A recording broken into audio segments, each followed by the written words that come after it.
story of the prodigal son is like the 23rd Psalm. We all know, most people know those passages very well. When we hear them, they're both so well repeated here and there. To be prodigal means to be recklessly extravagant. Now I know something about Ed that I didn't know before. Characterized by wasteful expenditures. Anyway, so is there anybody here this morning who is prodigal?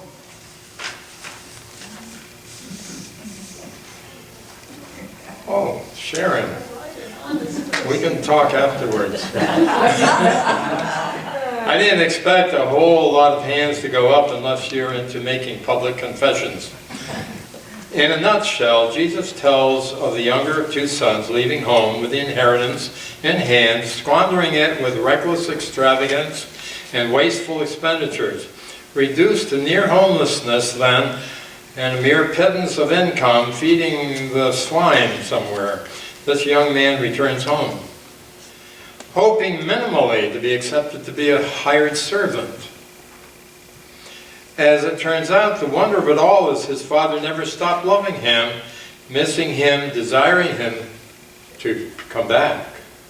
And so his father runs and embraces and declares his lost son found. This was a far shot from what I often saw years ago when I directed the program for runaway youth. There's a reference to that program again this morning. It's on my mind. That was to find temporary homes and counseling for runaway youth, and many were the homes where front doors of their parents were closed in their face when the parents in so much as said, "I disown my son or daughter, and he or she is not welcomed to come back." These were the words of an angry person, not having healed, perhaps, the hurt. We all know Jesus' story of the prodigal son as it's usually told, but I added my imagination to it by asking myself the question, what would happen if the story did not have a happy ending? I saw many unhappy endings at the time I was working with runaway youth. "You aren't welcome here anymore" would be the unhappy ending. "You made your bed, not sleep in it" would be the unhappy ending. When I added my imagination to Jesus' parable, I began to think how very important are the things of life that are taught and learned in our families. And I want to expand the idea of family, not just for parents and children, but we are a family of people, family of faith, citizens of a country, and young minds and hearts are watching us to see how it is done. I hate to think of the things of life that some runaway youth learned in Bridgeport those many years ago when their parents refused to take them back. Surely that was the opposite of what families are for. Homeschooling typically refers to teaching one's children at home instead of sending them to a public school. But I use the term today, homeschooling, in a more general sense to emphasize a lot of teaching, a lot of what is learned happens in our wider home, the world of today, in which young people are growing up. Learning, watching from models, looking up at their elders, those who are supposed to have learned the lessons of life already, to see how they do it, see how well they do it, including the church. The church plays an important part in that as well. Many attitudes towards oneself and others, many values and morals, many beliefs about the meaning of life are homeschooled in that way, if you will, learned at the home where we live in our lives, in our world.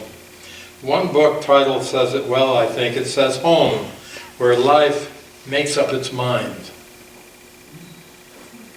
And we're all still making up our mind in the home of our world and in our society as well. as well as in the families where we're raising children and young people. Many are the behaviors, both good and bad, that you see in yourself and others as adults, relating to other adults and to children and youth, were learned in the homes where you and I grew up. It behooves us to pay attention to what is being taught in the homes of today, and even more generally in our society. Proverbs 22, verse 6, says this: "If we teach our children in the right way, then when they are old, they will not stray." Is it true? Is that the way it works? I think of the 4 children that Pat and I have raised. The youngest of our kiddywinks is 42, I think. I'm looking at Pat. She's better at birthday mathematics than I am, and every year or every few months the numbers change because of birthdays. So I think you may have to ask Pat. She's better at that. But anyway, has each of our children always been an angel because we tried to teach and raise them well to value what is good and right? Not quite. But then, does that mean Proverbs 22:6 is wrong? No, I think it's right. Our children are not perfect, neither are we. Can we see evidence in their lives that what we tried to teach, what they learned, and the foundation that we helped them to build is still intact and making a difference, a powerful difference? Absolutely. No doubt about it. Being perfect is not the goal. Back in September, on opening day, our nursery school, I saw parents, and I people watched for a while. I saw a dad trailing behind his daughter with a video camera all the way from their car to the church door. He even tripped over something in the sidewalk, so intent he was to record every step on the way to the door. I guess it might be his daughter's first day at school away from home. Some of you have driven a daughter or a son along with a mountain of belongings that barely fit into your car to their first day at college, and then set out to come home thinking, hoping, praying that what they had learned so far in life at home would carry them through.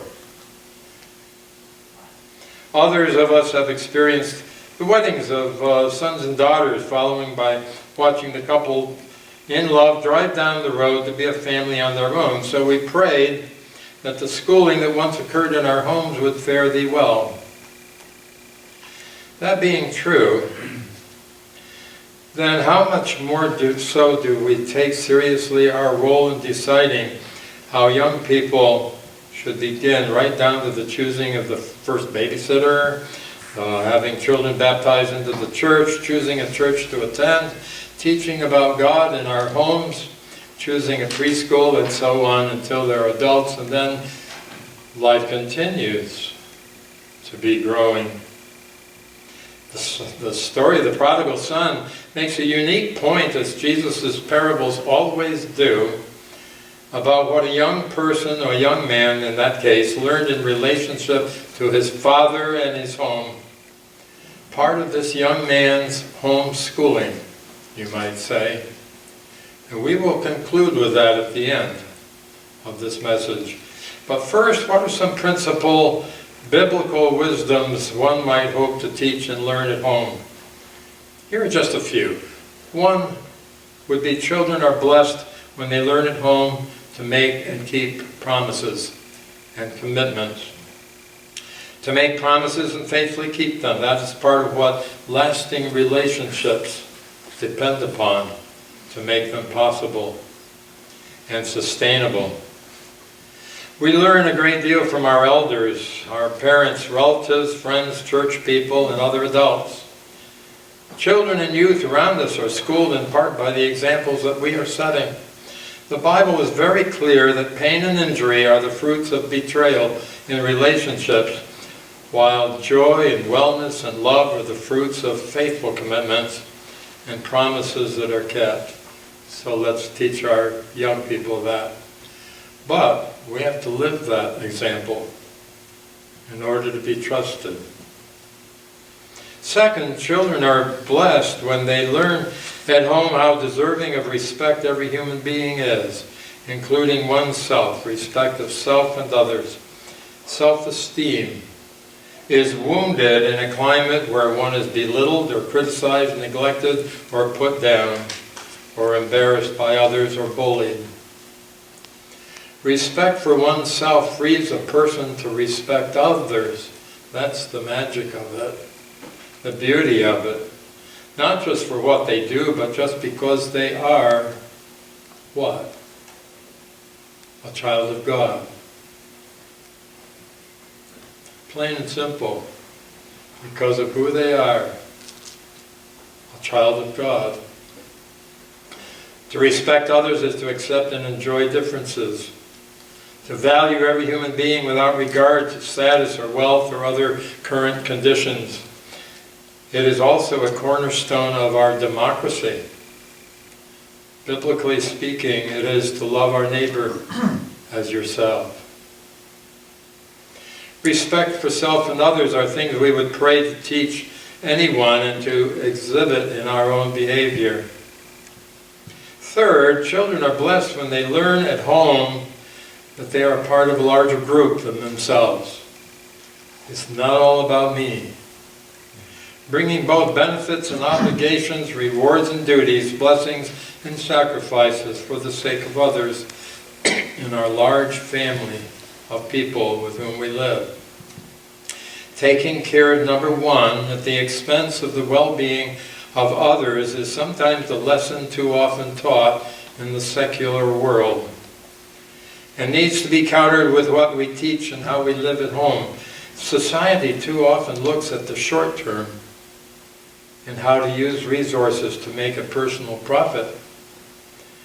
Being part of a group is about cooperation, working together, accepting each other's diversity, playing together, worshiping together, serving together, doing mission together, living together in a healthy way, or in a church's congregation gives the young what they will need to see as an example, a form of homeschooling. Fourth, children are blessed when they see demonstrated, learn at home that violence does not solve problems. It creates them, adds to them, and escalates them. Listening and discussions, negotiations, compromises are just some of the better ways to resolve conflicts, because when doing that, people really listen to each other and share their individual wisdom. And a fifth piece of biblical wisdom for homeschooling is make the Lord at home in your home. Let God occupy a central place in your thinking and in your problem solving and in the things you are doing. Children around and youth notice and learn how to do the same thing. The words of Joshua from the Old Testament say, "As for me and my household, we will serve the Lord." That's a decision we all have to make in the schooling of what happens in our world. I say our world, it's not just in our nuclear homes. Sixth and finally, the prodigal son returning home learned that the love of his father had been waiting for him all the time he had been away. A love that had been yearning for his return. A love ready to embrace him as soon as he decided to return to it. And a love with the capacity to accept him as he was. Dirty hands and face and all. The whole story is Jesus' way of telling us that that is precisely the kind of love that God has for you and for me. If you did not pick up that information about God's eternal love for you in the past, where you grew up or where you're now growing in our own world of society, then you can find it now and right here, today, in Jesus Christ, whose very life we celebrated Easter, whose very spirit we turn to in prayer, It is God's message of welcome to you and to me. If you've wandered rather, close word. If you've wandered, then welcome home.